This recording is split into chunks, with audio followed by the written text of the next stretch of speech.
Good afternoon, everybody.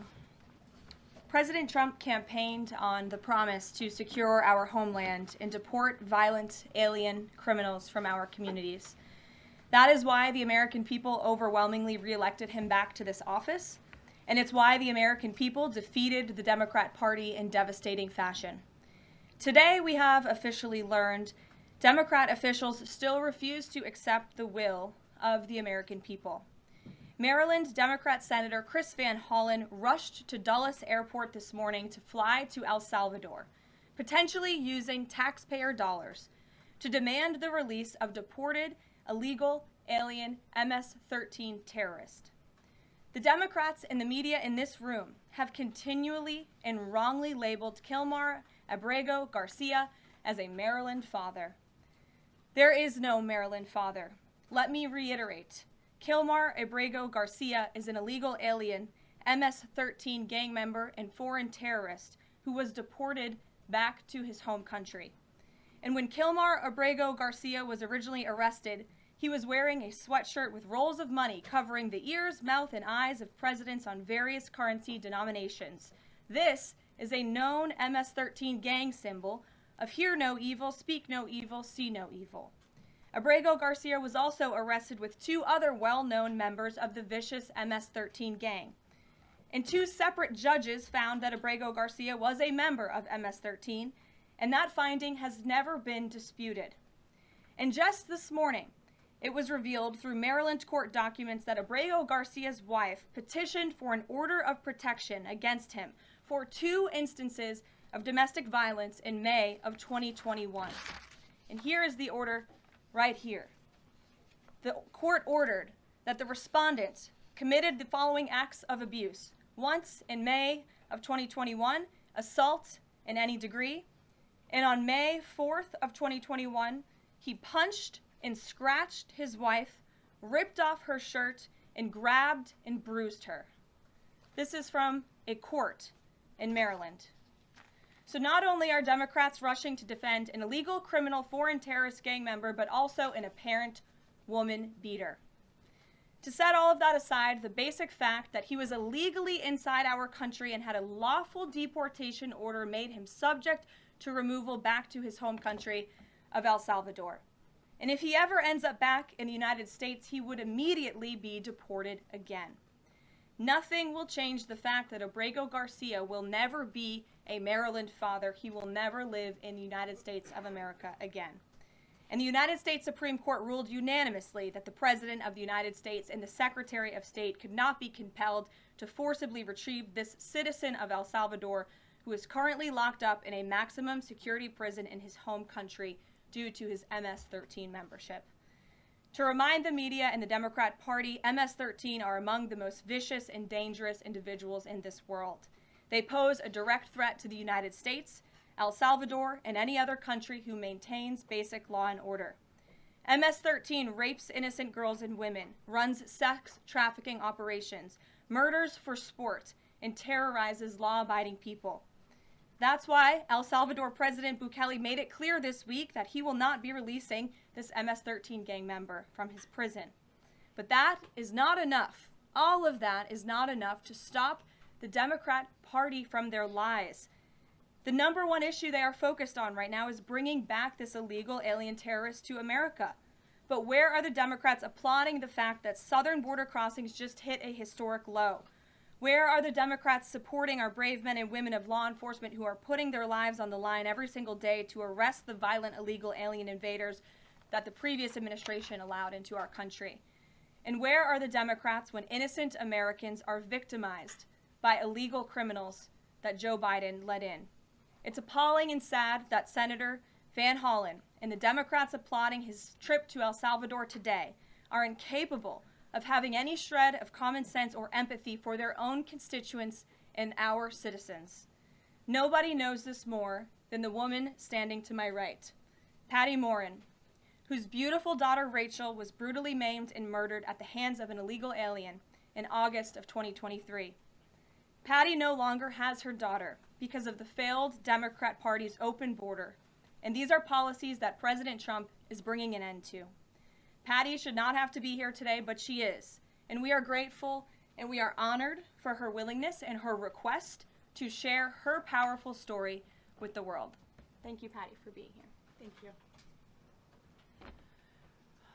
A lot of you don't know the whole story about Rachel and about the crime that was committed against her.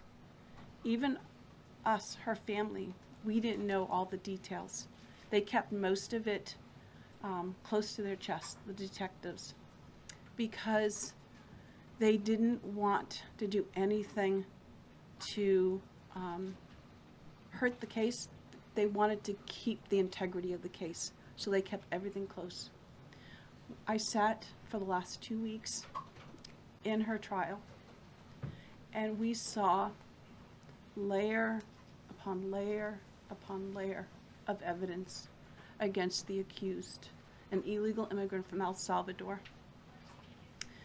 And the things that we thought, well, maybe this might have happened, we didn't know, but when we were at the trial, we got all the puzzle pieces. And I want to share some of those things with you. You know that Rachel's a 37-year-old mother. She has 5 children. We've walked the trail for the last 25 years that we've lived in Maryland. It's a safe place for our family. It's where we go to get a little bit of New England, because that's where we're from, New England. When she went on that trail that day, she was not planning on dying. She wasn't planning on walking to her death. She was planning on going to the grocery store with her girls afterwards. Victor Martinez, he waited for her. He waited for her to come closer. He saw her. He saw that there was nobody around. He attacked her. He dragged her 150 feet, blood gushing from her head. It left a 150-foot trail of her blood to the culverts, where he picked her up, he threw her against the wall of the tunnel, and he raped her.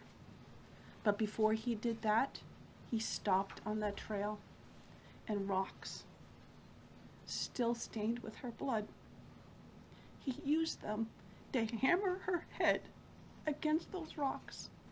They say at least 20 times they could count the cuts in her head.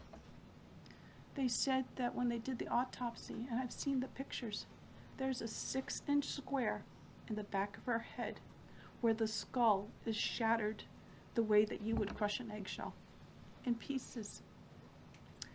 3/4 of her brain hemorrhaged. Her right and left side of her face bashed in. Her beautiful face bashed in. Her head bashed in. Broken bones, fractures. He takes and he drags her some more.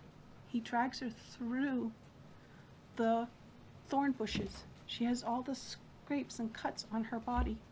There wasn't 1 inch of her body that didn't have some kind of injury, whether it's bruising, broken bones, contusions, the scratches. She had a fractured rib, fractured nose, fractured skull. And then he takes her into the tunnel and he picks her up. He throws her against the wall. Blood is gushing from her head. Her hair is soaked in blood. And they showed us pictures of her body against the wall, outlined. The blood outlined her body. And you could see where the blood ran down around her as he was raping her. And then he threw her down and raped her some more. And then he strangled her because he didn't want her to be able to live to tell the story. They said that when they did the autopsy on her neck, that one of the things they do is they open up the neck and they look to see how far the injury is. And they went all the way down as far as an injury is possible, hemorrhaging in the muscles because of how strong and violent the grip was around her. These are the kind of people that have no compulsion. Like, to them, this is nothing. And when he was sitting in the courtroom, he actually looked like he thought he was going to be set free. There was no remorse on his face at all. This person took my daughter so violently and so gruesomely and so graphically that they sealed the pictures, because I don't want my granddaughters to see these pictures. These are the kind of criminals President Trump wants to remove from our country. These are the kind of criminals that we need to remove from our country. We are American citizens. Why should we allow people like this, violent criminals that have no conscience at all, to murder our mothers, our sisters, our daughters? I don't understand why there's even any kind of problem with this. And it's not that it's political, like the left or the right, although I understand different parties have used it in the past. But we have to look at it as we are American citizens. We need to protect our families, our borders, our children. I don't care about politics. Well, I do, but I want to preserve life. And that's the only reason why I have taken and spoken about Rachel all this time. If you're a mother here in the room, can you imagine standing there alive? You're alive, and someone comes and puts their hands into your chest and rips out your heart? That's what it feels like. It feels like a part of you is being ripped out of you. You can't even describe the pain. Just like you can't describe to your husband what it feels like to carry a baby in your womb, or to feel those first kicks, or to know just intuitively if it's a boy or a girl. It's only a thing that a mother knows. Why are we not protecting the American citizens? It's just common sense. Why are we not protecting our children? And to have a senator from Maryland who didn't even acknowledge or barely acknowledged my daughter and the brutal death that she endured, leaving her 5 children without a mother and now a grandbaby without a grandmother, so that he can use my taxpayer money to fly to El Salvador to bring back someone that's not even an American citizen. Why does that person have more right than I do, or my daughter, or my grandchildren? I don't understand this.